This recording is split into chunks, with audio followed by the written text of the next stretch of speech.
پھر حضرت عمار بن یاسر رضی اللہ تعالیٰ عنہ، ان کے حوالے سے بخاری میں ایک حدیث ہے 2812 نمبر 2812، یہ حدیث ہے حضرت ابو سعید خدری رضی اللہ تعالیٰ عنہ، وہ روایت کرتے ہیں کہ جب مسجد نبوی شریف تعمیر ہو رہی تھی تو اس تعمیر کے وقت جتنے صحابہ موجود تھے اور جو تعمیر کر رہے تھے وہ ایک ایک اینٹ اٹھا کے لاتے، ایک ایک اینٹ اٹھا کے لاتے اور آ کے اس کی دیواروں پر رکھتے، اور مسجد نبوی کی دیواریں اٹھائی جا رہی تھیں تو ہم نے دیکھا کہ عمار بن یاسر رضی اللہ تعالیٰ عنہ وہ دو دو اینٹیں اٹھا کے لا رہے ہیں، دو دو اینٹیں۔ جب عمار بن یاسر سے پوچھا گیا کہ آپ دو اینٹیں کیوں اٹھا کے لا رہے، تو وہ کہنے لگے ایک اینٹ میں لے کے آتا تھا اپنے حصے کی اور دوسری اینٹ میں لے کے آتا تھا رسول اللہ صلی اللہ علیہ وسلم کے حصے کی، آقا علیہ الصلوۃ والسلام کے حصے کی ایک اینٹ اٹھا کے لاتا تھا، کیونکہ اس مسجد نبوی کی تعمیر میں خود آقا علیہ الصلوۃ والسلام پیش تھے، اور آقا علیہ الصلوۃ والسلام خود گارا بھی دیا کرتے اور اینٹیں بھی لگایا کرتے، آقا علیہ السلام خود اس مسجد نبوی کی تعمیر میں حصہ دار تھے، شامل تھے۔ تو وہ فرماتے ہیں، بتاتے ہیں کہ میں آقا علیہ السلام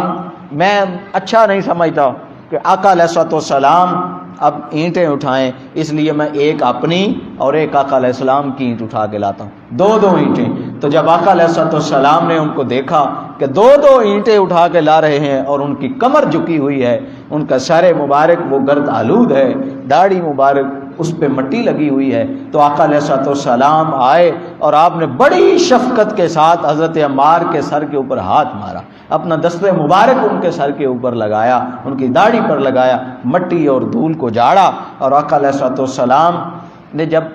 ان کو دیکھا تو آپ نے فرمایا اے عمار اتنی مشقت؟ تو حضرت عمار بن یاسر چونکہ آقا علیہ الصلوۃ والسلام کے اصحاب ایسے تھے کہ وہ آقا علیہ السلام کے ساتھ ایک بڑے باادب طریقے سے مزاح بھی فرما لیا کرتے، وہ مزاح کر لیا کرتے آقا علیہ السلام کے ساتھ، اور آقا علیہ السلام خوش ہوتے۔ تو حضرت عمار بن یاسر وہ عرض کرنے لگے یا رسول اللہ صلی اللہ علیہ وسلم، یہ جو آپ کے اصحاب ہیں یہ مجھے دو دو اینٹیں اٹھا کے دے رہے ہیں، تو مجھے لگتا ہے کہ یہ مجھے مار دیں گے،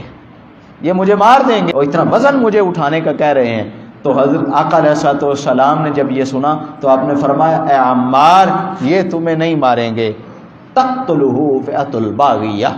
اے عمار تجھے ایک باغی گروہ قتل کرے گا، تجھے ایک باغی گروہ قتل کرے گا، یہ صحابہ یہ تجھے نہیں قتل کریں گے، یہ تجھے نہیں ماریں گے۔